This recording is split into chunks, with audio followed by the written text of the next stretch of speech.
ایک اہم چیز ہے، یہ فطرت کی پہلی چیز ہے۔ دوسرا، فطرت میں جو چیز داخل ہے وہ یہ ہے کہ زیر ناف کے بالوں کا نکالنا، یہ بھی فطرت کا حصہ ہے، یاد رکھیے، زیر ناف کے بال اتارنا، ٹھیک۔ تو زیر ناف کے بال نکالنا یاد رکھیے بڑی اہم چیز ہے، اور زیر ناف سے جب میں مراد کہہ رہا ہوں تو نیول کے نیچے کا حصہ، بومبل کے نیچے کا حصہ، ٹھیک ہے، یا جس کو پیوبک ریجن یا پیلوک ریجن بولتے ہیں، شرمگاہ، ٹھیک۔ تو اس کے بالوں کا صاف کرنا، جو اس کے اطراف، اس کے اوپر اور اس کے آس پاس آتے ہیں، ٹھیک۔ اور اس میں بہتر یہ علماء کہتے ہیں کہ کوئی ایسی چیز سے یہ بال نکالے جائے جس کے لیے لوہے کی چیز استعمال ہو، مطلب آپ کریم سے بھی نکال سکتے ہیں، اس شریعت حرام نہیں کہتی اس کو، لیکن بہتر چیز یہ ہے کہ اس کو صاف کیا جائے، اور صاف کرنے کے لیے لوہے کا استعمال ہو، اس لیے کہ لوہا جب جسم سے لگتا ہے کچھ جگہ تو وہ اچھے سے صفائی کرتا ہے، یاد رکھیے۔ تو کوشش تو یہ کی جائے کہ اس کے لیے بلیڈ استعمال کیا جائے، وسترے ہوتے ہیں لوہے کے استعمال کیا جائے، کچھ نہ کچھ ایسی چیز جس کے اندر دھات ہوتی ہے اور بالخصوص لوہا ہوتا ہے۔ نبی اکرم صلی اللہ علیہ وسلم صحابہ اسی سے کرتے ہیں، تو دھات کا استعمال ہو اس کے اندر زیادہ بہتر ہے۔ کریمز بھی لگا سکتے، حرام نہیں ہے، لیکن احتیاط بہتر اس لیے کہ بہت سارے کریمز اس کے سستے ہونے کے ناطے، نان ریسرچڈ ہونے کے ناطے، اور بہت سارے نقصانات پیدا کرتے ہیں جس کی وجہ سے جلد کے امراض پیدا ہو جاتے ہیں، اور یہ بالوں کو نہیں نکالتے، بالوں کو جڑ سے پگھلا دیتے ہیں، جس کی وجہ سے بہت سارے نقصانات ہوتے ہیں جسم کے اندر۔ تو یہ سب سے بہتر، سادہ، آسان، اینی ٹائم اویلیبل سولوشن ہے۔ لیکن یاد رکھیے یہاں تراشنے کا حکم نہیں۔ بہت سے لوگ سوال کرتے ہیں کیا زیر ناف کے بال ہم تراشیں؟ تراشنے کا حکم نہیں، صاف کرنے کا حکم ہے۔ بہت سے لوگوں کو پرابلم ہوتا ہے ریزر سے، ان کو ریزر لگنے سے کیا ہوتا ہے، انفیکشن ہوتے ہیں، تو یاد رکھیے پھر آپ میڈیکل ریزر استعمال کیجیے۔ میڈیکل ریزر کیا ہوتی ہے معلوم آپ کو؟ وہ ریزر جو ڈاکٹرز یوز کرتے ہیں، اس کی خصوصیت یہ ہوتی ہے اس میں جلد کبھی نہیں اٹکتی ہے۔ جو جیسے آپ سمجھ لیجیے آپ دواخانے گئے اور آپ کو ہاتھ کے بال نکالتے، ایک اسپیشل ریزر ہوتا ہے، آپ دیکھیں گے ڈاکٹر بس لیتا ہے اور شروع ہو جاتا ہے، آپ بولیں گے یار یہ کوئی دھیان نہیں دے رہا تھا، ہمارا حجام مسترے کو بالکل رکھ کے دھیان دیتا ہے، وہ دھیان نہیں دیتا اس لیے کہ وہ ریزر ایسے بنے ہوئے ہوتے ہیں، وہ جلد کو اندر لیتے ہی نہیں ہے کبھی۔ آپ اس کو ایسا کھینچ بھی دیں گے آنکھ پہ تو جلد کو کبھی نہیں لیں گے، اس کی ٹائپ ایسی ہوتی ہے کہ صرف بالوں کو کھینچتے ہوئے آتے ہیں، اور پورے جلد کو صاف کرتے تاکہ کوئی ڈیسیز، انفیکشن، دھول مٹی نہ رہے، کیونکہ اس کے بعد اس پہ آپریٹ ہونے والا ہے۔ تو اسپیشل ریزرز ہوتے ہیں، تو آپ کو لگتا ہے تو کوشش کریں، اگر انفیکشن کا پرابلم ہے تو ایسے ریزر استعمال کریں جو میڈیکل ریزرز ہوتے ہیں، جس میں انشاءاللہ انفیکشن کے کہ تو جلد کو کھینچتے ہی نہیں ہیں، بہت سیف بھی ہوتے ہیں، یاد رکھیے وہ ایک دم سیف ہوتے ہیں، ٹھیک۔ تو ایسے ریزرز کا استعمال آپ کر سکتے ہیں، لیکن کوشش کریں کہ آپ دھات ہو اس کے اندر، لیکن حرام نہیں ہے اس سے، لیکن پھر اس کے سائیڈ ایفیکٹس اور اس کے ذمہ دار آپ اپنے ذات سے آپ یاد رکھیے کہ اس کے جو سائیڈ ایفیکٹس ہوں گے اس کے، لیکن بہتر ریزر، اس لیے کہ ریزر کیا کرتا ہے، بالوں کو بھی صاف کرتا ہے، اور جلد کے اوپر بھی جو ہے چونکہ تھوڑی رگڑ ہوتی ہے، جس سے جو وہ حصہ جس پہ ہو سکتا ہے غلاظت لگتی رہی ہو یا انسان تو وہ صاف ہو جاتا ہے، یاد رکھیے، ٹھیک ہے۔ تو زیر ناف کے بال نکالنا یہ فطرت سے ہے، یاد رکھیے، ٹھیک، فطرت سے ہے، اور اس کے اتنے فوائد ہیں کہ میں آپ کو بتا نہیں سکتا ہوں، یاد رکھیے کہ اتنے اس کے فوائد ہیں۔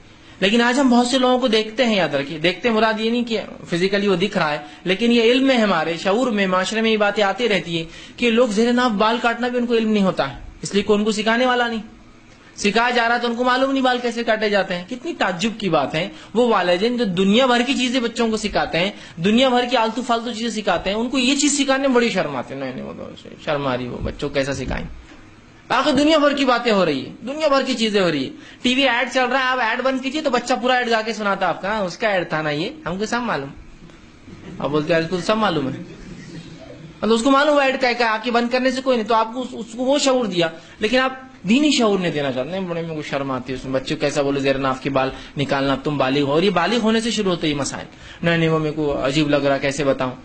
اب جب آپ اس کو ریئل نالج نہیں دیں گے تو وہ معاشرے سماج سے نالج لیتا ہے، جو کہ کبھی بھی جو ہے وہ جس کو کہیں گے وہ برابر علم نہیں ہوتا ہے، جس میں بہت سارے نقصانات نوجوان اپنے نفس پہ اٹھا لے رہے ہیں اس کی وجہ سے، کیونکہ آپ بتا نہیں رہے ان کو کیا ہونا چاہیے، اور وہاں شرم آتی ہے۔ ایک مرتبہ میں ایک جگہ گیا، ایک مسجد میں تفسیر چل رہی تھی، اب تفسیر ہو رہی تو ایسی تفسیر پڑھے تو سے اتنی آواز آتی، ان کی آواز بھی اچھی ہے۔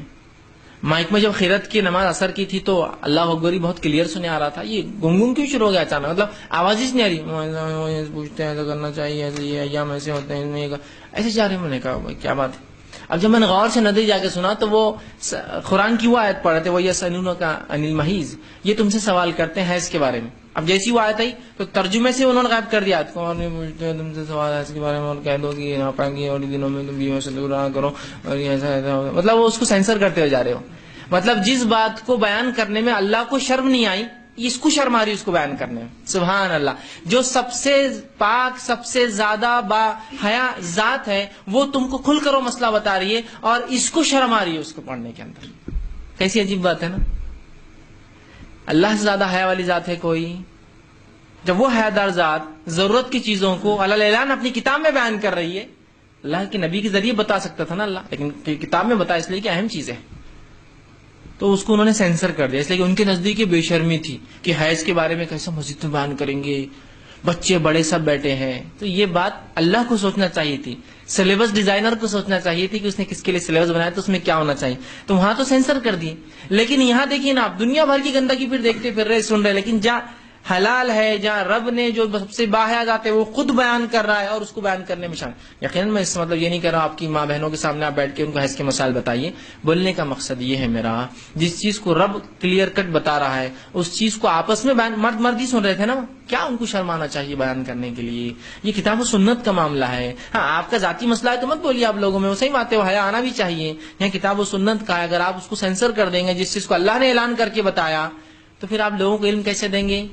ہاں کیسے معلوم ہوگا لوگوں کو حیض کے مسائل کیا ہے؟ پھر اس کے بعد لوگ پریشان ہیں, کچھ بھی عمل کر رہے, اب میں نے یہ کر لیا اب کیا کروں, وہ کر لیا کیا کروں, جبکہ اس کی سخت سزائیں ہیں.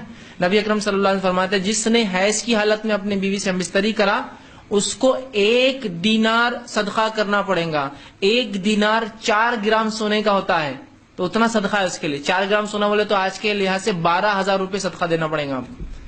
اور جس نے حیض ختم ہونے کے بعد غسل سے پہلے کر لیا بستری تو آدھا دینار مطلب 2 گرام سونا صدقہ, 6,000 روپے جرمانہ ہے. سمجھ رہے ہیں آپ بات کو؟